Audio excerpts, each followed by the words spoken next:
അപ്പോൾ ഈ ലൈനാണ് റൈറ്റിലേക്ക് മാത്രം പോകുന്നത്. അപ്പോൾ ഈ ലൈനിൽ നിൽക്കുക, റൈറ്റ് ഇൻഡിക്കേറ്റർ ഇടുക.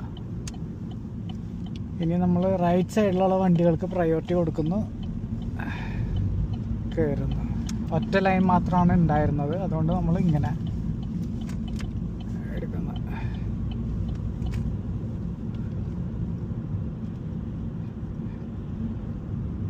അതേപോലെ അടുത്ത റൗണ്ട് ബോട്ടിൽ നമ്മൾ സ്ട്രെയിറ്റ് ആണ്. 2 ലൈൻ ഉണ്ടെങ്കിൽ ലെഫ്റ്റ് ലൈനിൽ നിൽക്കുക, കാരണം ലെഫ്റ്റിക്ക് വേറെ എക്സിറ്റ് ഇല്ല.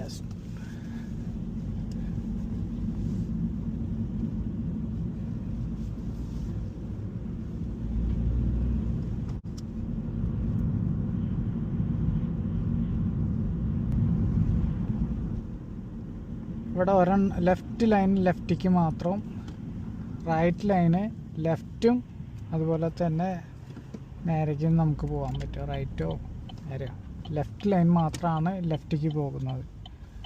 അപ്പം ഇനി ഈ ഭാഗം നമ്മൾ നോക്കുക. ഇവർക്ക് ഇത് കൊടുത്തിട്ട്